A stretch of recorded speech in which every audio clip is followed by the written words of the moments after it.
History often celebrates generals and presidents, but the real story of America's expansion was written by ordinary people.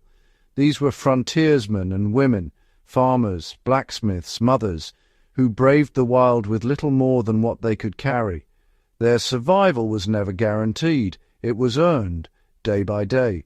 They crossed the Appalachians into unknown lands, leaving behind the comforts of the colonies.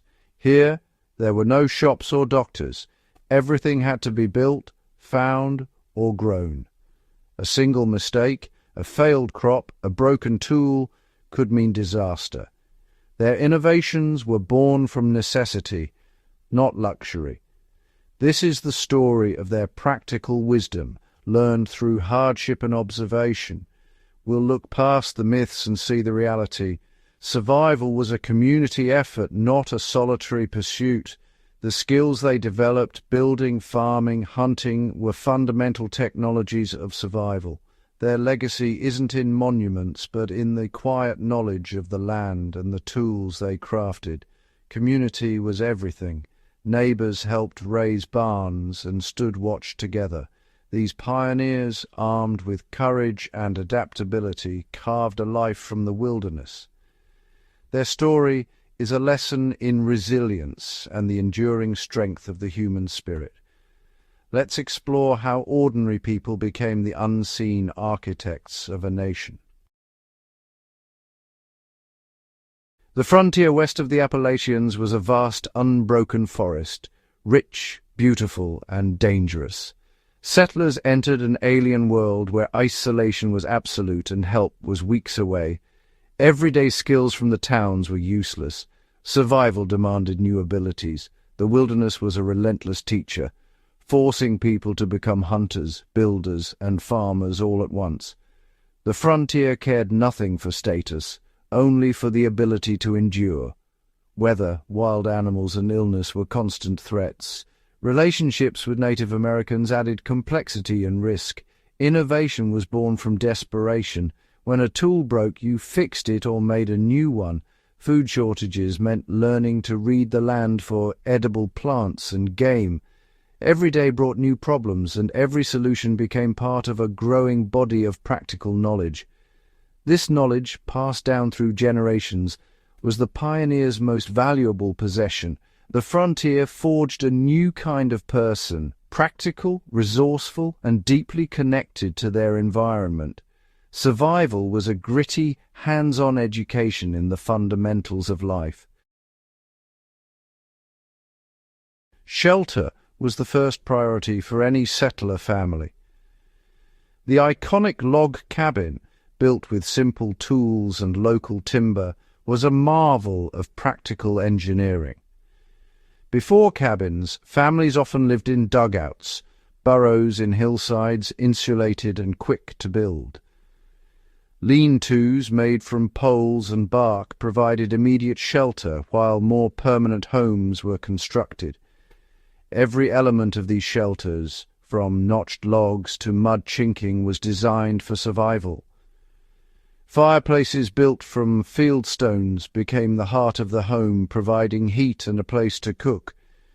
These were not just houses, but survival systems adapted to the landscape and available materials. The design of each home reflected the harsh realities of the environment.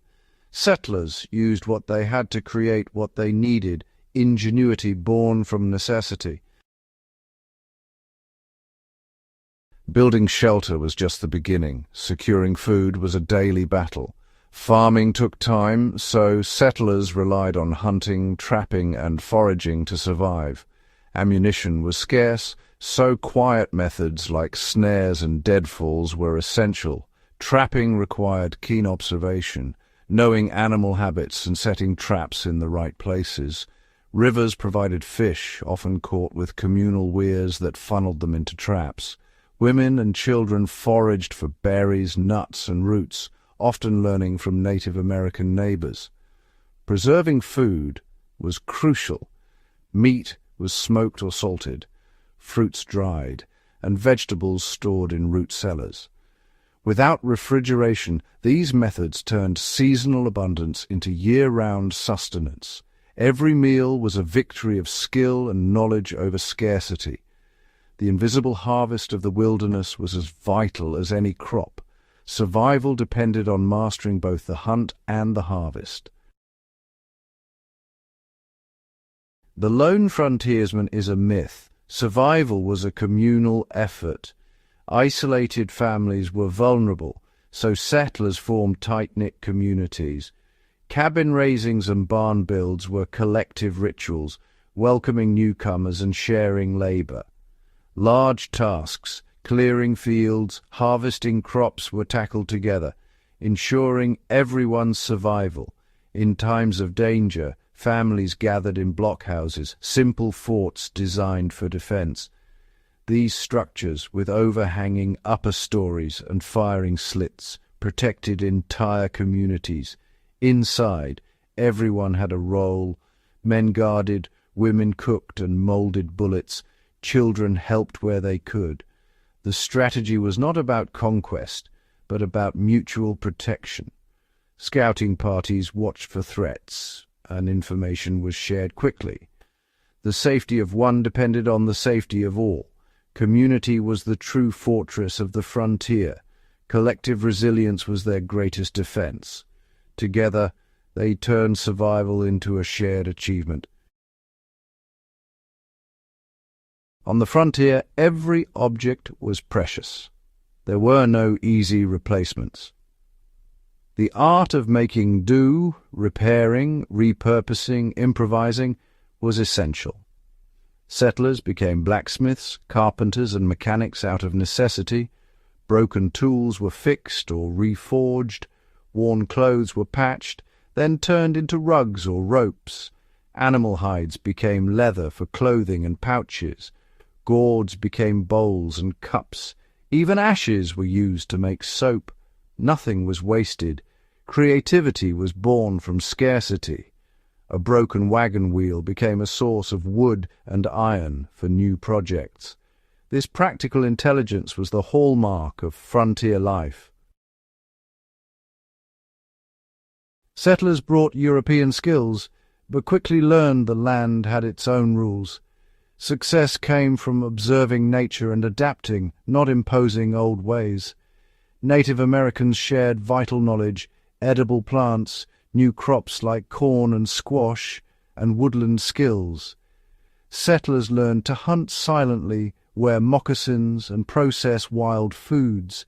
Mistakes were harsh teachers, failed crops, spooked game, warped cabins, all led to hard-earned wisdom. Every hardship became a lesson in what worked and what didn't. This two-way exchange with the land and its people shaped frontier survival. The result was a gritty, empirical science of adaptation. Frontier wisdom was built on observation, trial, and relentless learning. Today we live in a world of convenience, far removed from the struggles of the frontier. But the pioneer's story isn't about heroism. It's about competence and quiet satisfaction in self-reliance. Their survival depended on three principles: observation, adaptation, and community. They paid close attention to their environment, learning from every detail. Adaptation was key. Those who thrived could improvise and learn from mistakes. Community was their lifeline. No one survived alone. These lessons are just as relevant now as they were then. True resilience comes from knowledge, skill, and cooperation, not technology alone. The frontiersmen and women were ordinary people who met extraordinary challenges with innovation and mutual aid. Their legacy reminds us that our strength lies in our ability to adapt and support each other. The story of the frontier is a testament to the enduring power of human resilience.